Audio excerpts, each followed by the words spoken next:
Greetings, Bulldogs. I'm Jeff Davis, Executive Director of the MSU Alumni Association. It's my pleasure to welcome our viewing audience to Bulldog Bites, our virtual speaker series featuring MSU faculty, staff, researchers, and alumni. Today's installment of Bulldog Bites, the Bulldog who became baseball's architect. Our featured speaker this morning is proud MSU alumna and renowned architect and urban planner, Janet Marie Smith. She currently serves as Executive Vice President of Planning and Development for the Los Angeles Dodgers. Since 2012, she's overseen large-scale improvement and expansion projects at Dodger Stadium and Campo Las Palmas, the club's home in the Dominican Republic. From modernizing the stadium to incorporating the club's rich history into the ballpark experience, her fan-friendly touches have kept Dodger Stadium the third oldest ballpark in baseball as one of the premier venues in all of sports. Prior to joining the Dodgers, she served as Senior Vice President of Planning and Development for the Boston Red Sox and oversaw the preservation of historic Fenway Park and led the program that placed the significant ballpark on the National Historic Register. Jenna Marie might be best known in baseball for her work on the influential Oriole Park at Camden Yards. Its success spawned over 20 Major League Baseball parks to move into urban centers and created a new formula for fan-friendly areas in sports venues and establishing new thinking for how sports fit into cities and elevate design during her time as Vice President of Planning and Development for the Orioles. She holds a master's degree in urban planning from City College of New York and, of course, a bachelor's of architecture from Mississippi State University, and she was honored as the College of Architecture Art and Design's Alumna of the Year in 1994. She's a member of countless professional organizations, including the American Institute of Architects and the American Planning Association, has served on countless nonprofit and advisory boards, and received countless accolades, including being selected as the Sports Business Journal's Power Player for Design and Development in 2016, and more recently, she was inducted into the Mississippi Sports Hall of Fame in 2020. Also joining us this morning is John Cohen, proud former Diamond Dog player and MSU alumnus, as well as former MSU head baseball coach, and in his position, currently serving as MSU's 17th Director of Athletics, who will be our moderator in the conversation today. Janet Marie, John, thank you both for being with us today, and welcome to Bulldog Bites. Thanks for having me. Thank you so much. And I'd like to start off by saying, I really believe this. We have such a deep tradition of athletics here at Mississippi State. And when you think about Mississippi State athletics, certainly, you know, a Fletcher Cox, a Will Clark, a Rafael Palmeiro, even a John Grisham, with his contributions to sports and politics and literature. Janet Marie, I hope you don't take offense to this, but I view you as maybe the most underrated of all of our sports-related alums because of everything you've done. And I want to start out. I want you to address this quote by starting out, and what a great job, what a great introduction. That saved me the embarrassment of having to introduce somebody of your status. But this is a quote from Ronnie Yount, the founder of Yount Design Incorporated. He said, "The thing that makes Janet Marie's project so successful and memorable is that she believes in these buildings and that they have their own history and their own soul, that they need to be celebrated in their own way, separate from the teams that play there." I'm just curious, Janet Marie, if you could just talk a little bit about his interpretation of your work. Well, I think what I've always loved about baseball more than almost any other sport is it really is a reflection of the culture, the traditions, the physical dimensions of the ballpark. You know, every baseball park has its own personality, and I do just love that. I mean, goodness, sitting there in the shadow of Duty Noble, I know you feel that there's partially because baseball doesn't have any fixed dimensions, and so every outfield is different. In an urban environment, it often takes on the shape of the city block that it's on, and so it's peculiar in a good way and for a good reason, not artificially. And then there are just the traditions, you know, whether it's the food, a Fenway Frank in Boston, or a Dodger dog in LA, or whether it's the way the seventh inning stretches, the songs that are played, and the national anthem traditions. I just think there's something about baseball that really brings out the best in our larger community and gives us a chance to all root for the same thing, no matter what background or what level of baseball IQ we have. It's just a fantastic setting. So in all of my projects, I try really hard to get my head around, what does that place want to be? What's right for that particular park, rather than thinking of them as something that's minted and can be stamped out in volume. Here's the unavoidable question that you get probably repeatedly, and I have to just mention this. You were named one of the 30 most powerful women in sports by Adweek in 2019. And an industry that I'm assuming when you first got in on the ground floor was probably dominated by men. I'm just curious. I'm just curious. What has your, as a woman, as a pioneer in this industry, if you don't mind sharing your experiences for other young women who want to do what you do? Well, I think my experiences probably apply to men as well as women. One thing I've really enjoyed about my job is that in many ways it's been self-defined. And I give Larry Lucchino, the president of the Orioles, who first hired me, credit for believing that that I could influence something in a positive way. When he set out to build Oriole Park at Camden Yards in Baltimore, he wanted it to be something different. He wanted it to harken back to the era of Ebbets, Fenway, Forbes Field, and Pittsburgh. And he had an outstanding sports architecture firm in HOK, now Populous, at the table. And he knew he'd get a fantastic sports building, but he was adamant. He wanted it to be a ballpark. He wanted it to have the special traits. And yet when he hired me, he said, I'm a lawyer. He said, I'll recognize it when I see it, but I'm not sure I'll know it when it's on the drawing board. Architects' tools, drawings, and models can be very seductive, and if you don't really understand them, they can be Disney World, or they can be a doghouse.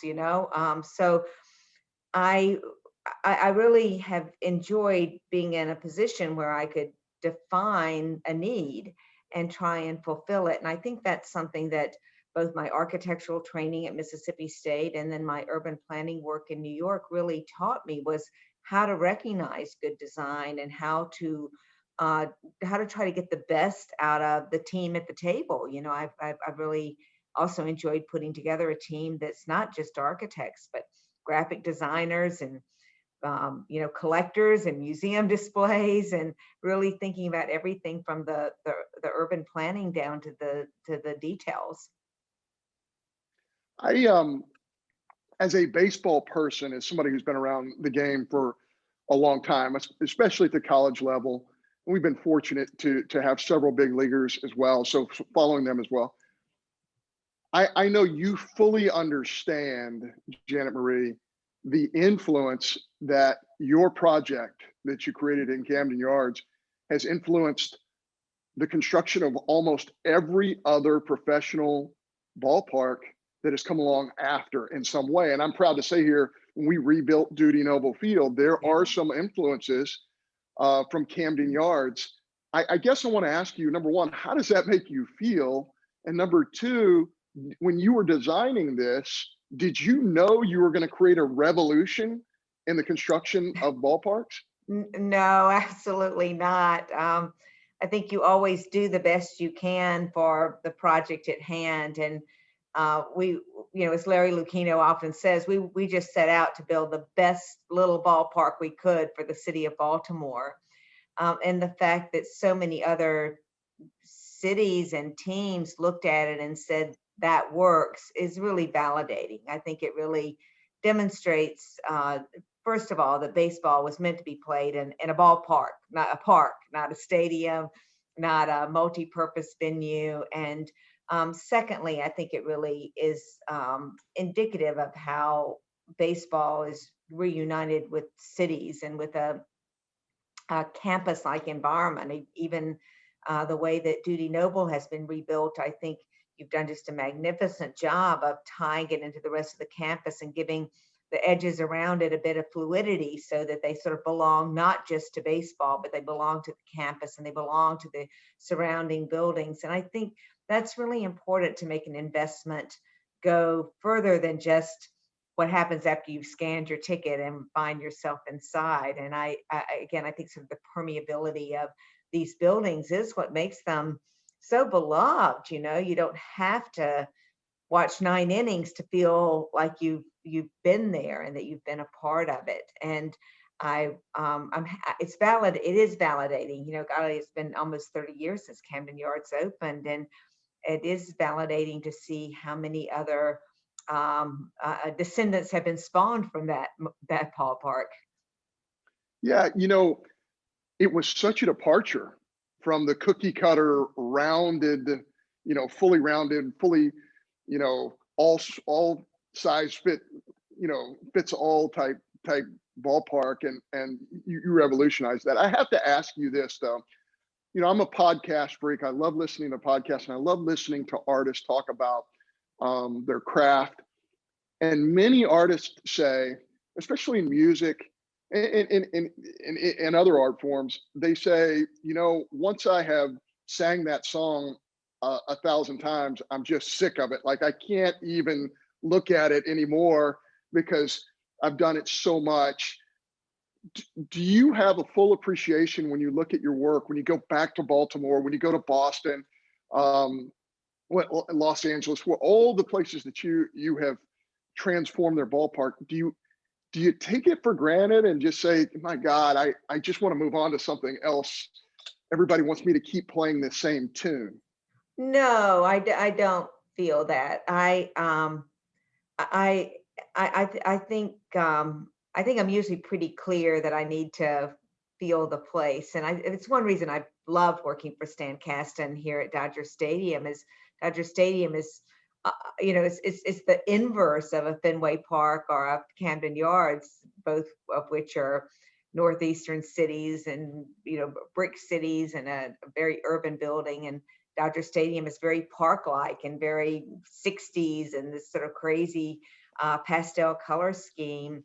And so I welcome the chance when I work on a project like this or like the spring training facility in Sarasota, which are just such different climates. And so they demand a very different response. And I like kind of, I like sort of feeling it differently. And I think to your question about what does it feel like to go back, it's a fine line between feeling pride and ownership and letting go. You know, when you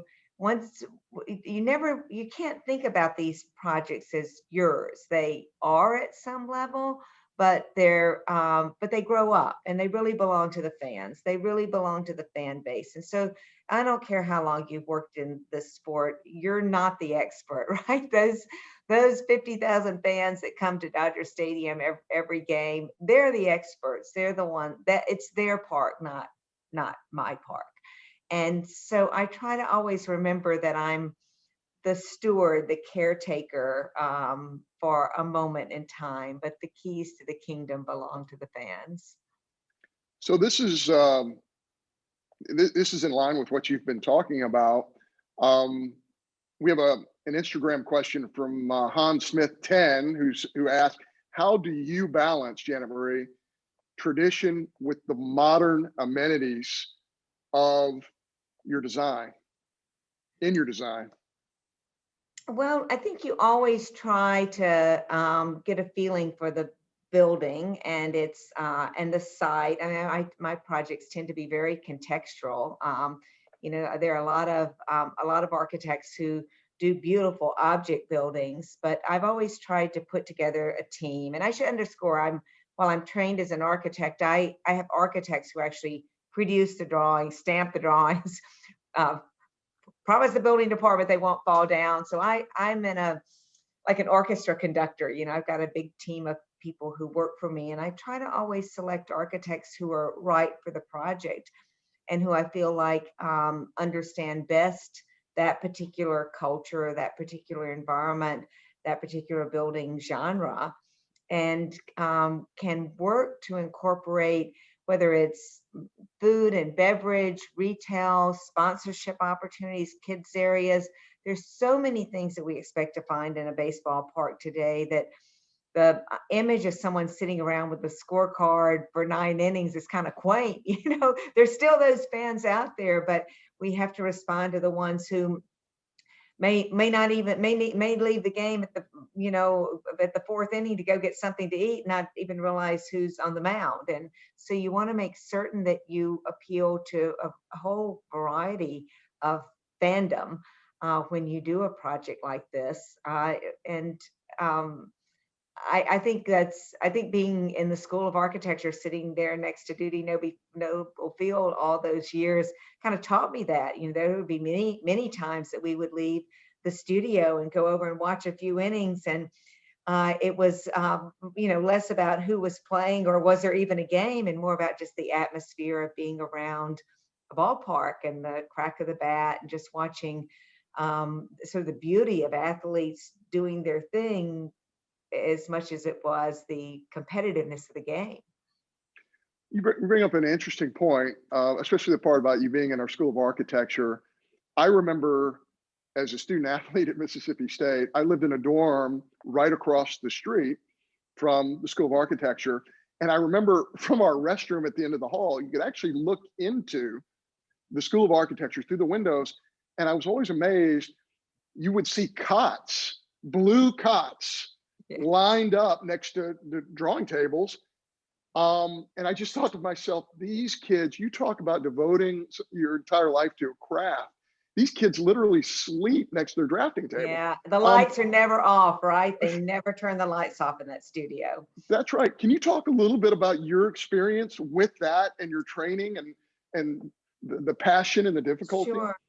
Well, I feel like I was at Mississippi State School of Architecture at a particularly formative time. The dean, William McMinn, had started this school, and I know from speaking with him, at the time, that he had been recruited to Mississippi to start the School of Architecture after very successful programs in other states, and so it meant he started it with a combination of enthusiasm and trepidation. I think he felt that a state like Mississippi could only absorb so many architects a year. They're not easy jobs to find, and it requires on a robust economy to have buildings. And so he felt very strongly that we should be groomed to do more than traditional architecture and more than work in whatever, our zip code we were in.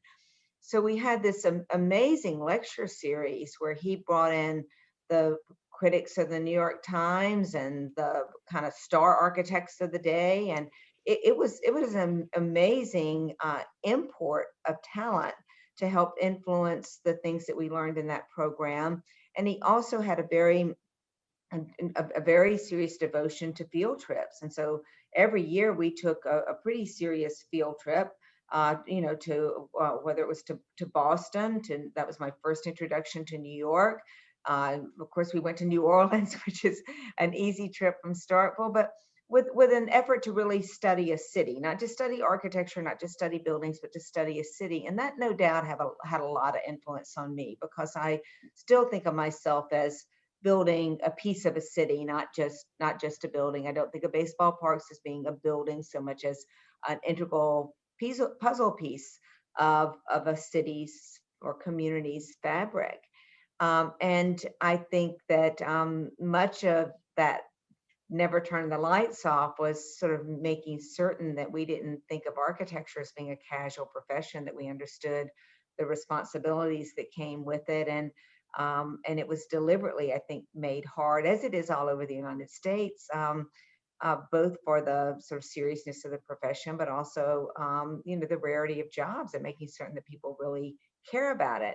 And, as I said a moment ago, I don't practice traditionally. So I really valued having someone like Dean McMinn there to help me shape my career goals and understand that the education in architecture could be applied much more broadly than to just traditional building. And it's one of the messages I often give to architecture students is not to think of their assignment as being just between concept drawings and production drawings, but look at how you can influence city policy and national environmental initiatives, and at the other end of the spectrum, the kind of things that I do, where you're charged with being the director of kind of a major projects. It's so that degree teaches you to do a lot.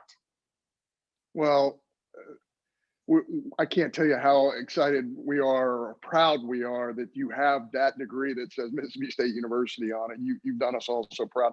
There's a funny story that I read, and you're gonna have to correct me if I'm wrong here, but at some point, I guess you were in a ballpark somewhere, and I think what might have been Camden Yards, and somebody came and asked you where an elevator was or something like that, not knowing who you were. I got to ask you, do people recognize you in LA or at Camden Yards or in Boston? Do they recognize you and realize who you are and what you've done?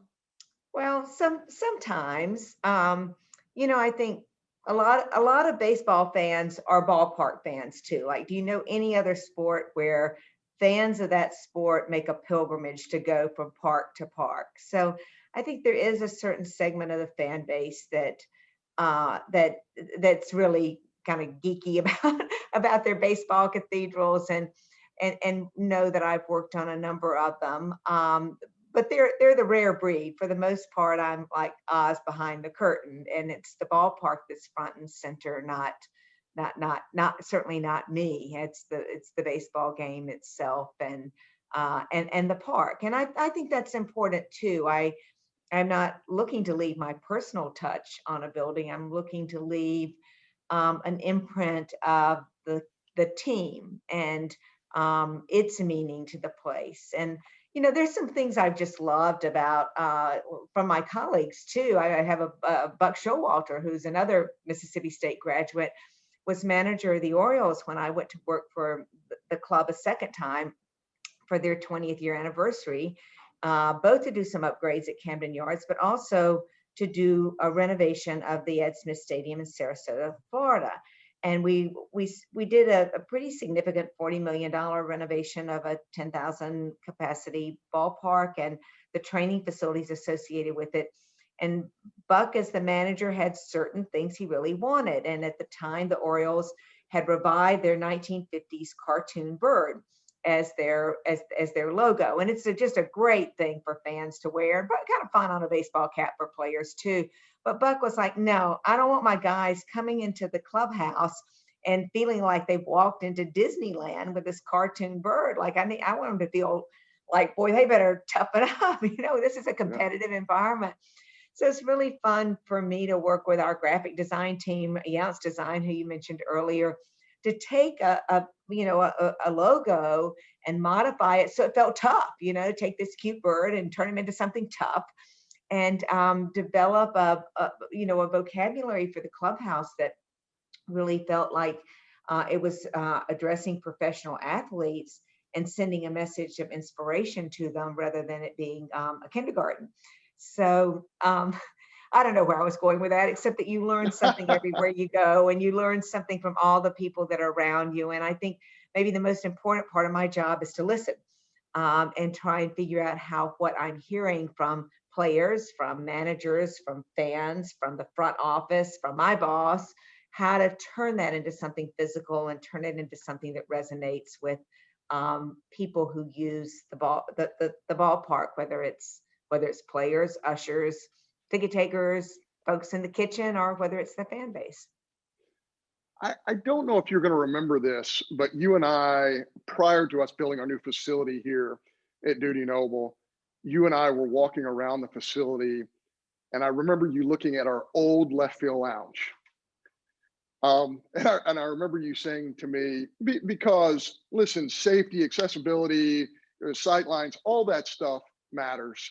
And I know that we still have fans who long for the old days of the way it was. Although I think we kind of have the best of all worlds, quite frankly, in our outfield now with the famous left field lounge, which I know you're very aware of. But looking at that old day, I don't know if you remember this. You turned to me and you just said, "Oh my goodness," because it had been a long time since you had actually seen a left field. Do you remember us Yeah. having that tour? Do you remember Yeah. what you said? I don't remember what I said, but I still remember the feeling. Yeah. You basically said to me, "That's really unsafe," and it just hit me that, hey, the best person on the planet who does this is telling me we need to do something different. So I guess I'm just saying that to make myself feel better about those Well, who. listen, nobody loves the sort of funky stuff better than I do.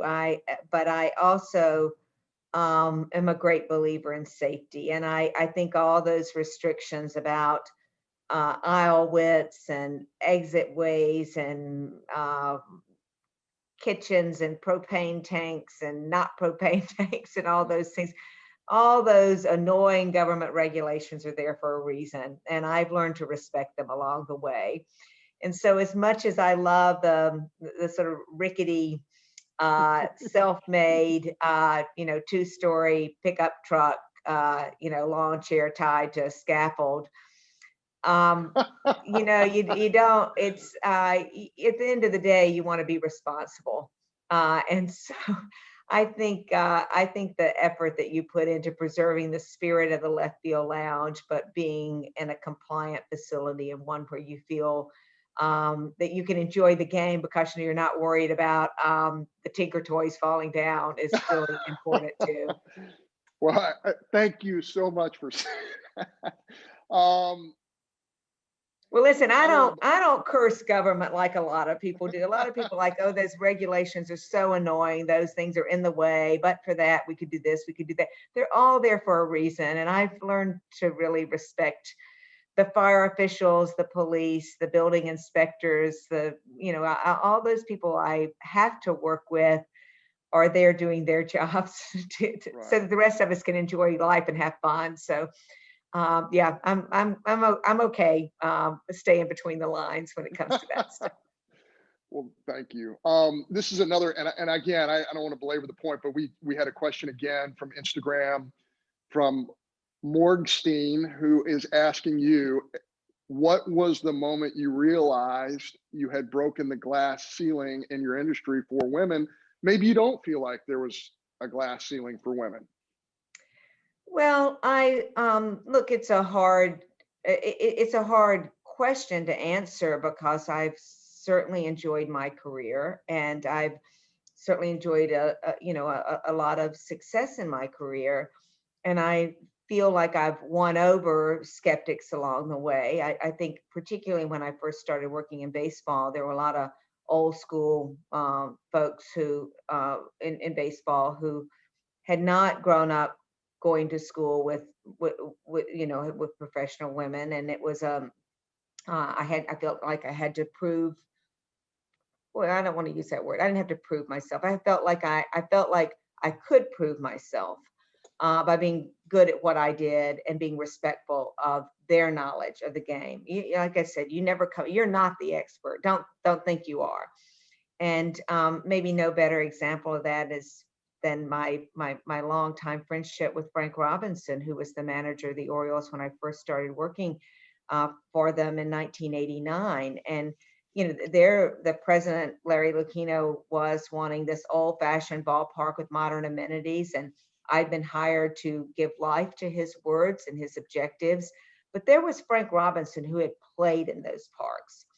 And so you can't pretend that no matter how much you've studied the architecture or how conversant you are on dimensions and peculiarities and scoreboards in the field of play and the small amount of foul territory and how that 297 down the right field line of Ebbets was compensated with a tall wall and right. And you can know all of that stuff, but you can never know what someone who played in that park experienced. And I learned so much from Frank, who really worked hard to make certain that the dimensions of the playing field were fair, that it didn't favor hitters or pitchers, that it didn't favor lefties or righties. He was all about making it fit with the objective that Larry had laid out for us, but that it played fair. And Frank's no longer with us, so I can't put words in his mouth, but I think he would say that he came to respect the questions that I would ask, and that I would seek out opinions, and that we would try to find a balance, and try to learn from those who had experience where I didn't. So I think I've done all right in that regard as a woman. I think a man might have had the same issues, perhaps they would have played the sport, but perhaps not at a professional level. So I don't know. There's still a long way for women to go. Let's not mistake that. I've got a nice title, a nice office, a nice set of responsibilities, but there are not nearly as many professional women or minorities, for that matter, in the upper echelons of our sports franchises. And I don't know why. I really don't. I sincerely do not know why, because I know when I went to college, there were just as many women in law and finance and business, marketing, human resources. Baseball is made up of a lot of stuff besides hitting the ball. And so it's one thing to debate whether or not women should be in uniform, though we've broken that barrier, but why we don't see more in the front office is still a mystery to me. That's a really good point. By the way, you said, in quote, you said, "I think I did all right." That might be the understatement of the entire day. I think you've done way more. Well, I'm not done yet, so I think the scorecard still got some blanks to fill. So we'll have to wait and evaluate things when I'm ready to hang up my cleats, I guess. Hey, I have one more question for you, and then anything you want to mention would be wonderful. But when I enter the facilities that you have worked on, the change that you have made, or the thing that you have done, my family grew up huge St. Louis Cardinal fans, so we went to the old Busch Stadium. And then when I went to Camden Yards, I suddenly realized what you had done in Camden Yards is put the fan on the field, which is very unique to a sport. In football, in some cases, you feel very removed. And in a lot of baseball stadiums, you feel very removed as a fan. In Camden Yards, especially in several areas of Camden Yards, you put the fan on the field to feel really part of it. Is that something you consciously did, or is it something that just happened? No, it was conscious. During the multi-purpose era of ballparks, when baseball and football were sharing a facility, the round form tended to be the popular form because it would accommodate both a 50-yard line as well as a 400 dimension to center field. And so baseball parks had a lot of foul territory. Now that was kind of fun for pitchers too, right? It was it made all those parks real pitchers parks. But in building a baseball only park, one of the things we were looking to do is to harken back to an earlier era. And Larry Lucchino, our president, had grown up in Pittsburgh with Forbes Field, not Three Rivers. So he had really pushed us to minimize the amount of foul territory. And he had taken note that both Wrigley and Fenway, which were the smallest parks by tens of thousands at that time, still consistently, no matter what kind of performance the team had on the field, consistently, those two parks drew the largest crowds. And so strictly from a business perspective, his point was, look, there must be something to the atmosphere of a ballpark, and having a small amount of foul territory so that fans are right on top of the game, having an outfield where fans can literally kind of lean over the fence, no interfering with the ball in play, but still, that sense of being right there in the game. And that it was more than just, was more than just, what does the market want? What is the team going to, have a winning percentage this year? And those were very real Petri dishes for us. You know, Fenway and Wrigley, of course, are still with us. Dodger Stadium is the anomaly in a way, but it's the third oldest park in the major leagues. But being able to go to these older parks, and Comiskey and Tiger were still around at the time. They were already sadly sort of destined to be demolished, but still there were 4 of these old parks that we could study. And it's kind of funny now, you can go into any bookstore, ring up online, you know, baseball classics or old ballparks or baseball cathedrals, whatever you want to type into your search engine. And there's just so much information about these old parks. But in 1989, when I went to work for the Orioles, we were relying on postcard collections and people's personal slides. And John Pastier, who's an architecture critic, formerly in Los Angeles, was brought in to be a consultant to us because I knew John had this fantastic collection of photographs of old ballparks. There wasn't the level of interest 30 years ago in that era of ballparks that you find today. So even studying and doing research on them was like, you know, mining people's attics more than it was, you know, finding published accounts. Janet Marie, I think I speak for all of Mississippi State. We're so proud of you and what you've accomplished. And you've been so kind to us in so many ways. There's a million more questions I could ask, but thank you so much for your time this morning. Best to come to the ballpark and we'll talk about them here. Absolutely. Absolutely. Well, I wish you an incredible season. And it's so great that we're having this conversation right here on the horizon of the baseball season in 2021. And it really does feel, it really feels like America's sort of springing open like a flower again. I think every baseball season has that feeling for me, and this one is no different. Well, we can't wait to see your ballparks filled to capacity. And again, thank you so much for your time. Thank you. I really appreciate you having me. Go Bulldogs. Well, that wraps up our episode of Bulldog Bites for today. Once again, a big thank you to Janet Marie Smith and to John Cohen for their time. A great back and forth. I know our audience enjoyed it, but we appreciate both of you for your time today. And we look forward to seeing our audience next time on another edition of Bulldog Bites. Have a great day and Hail State!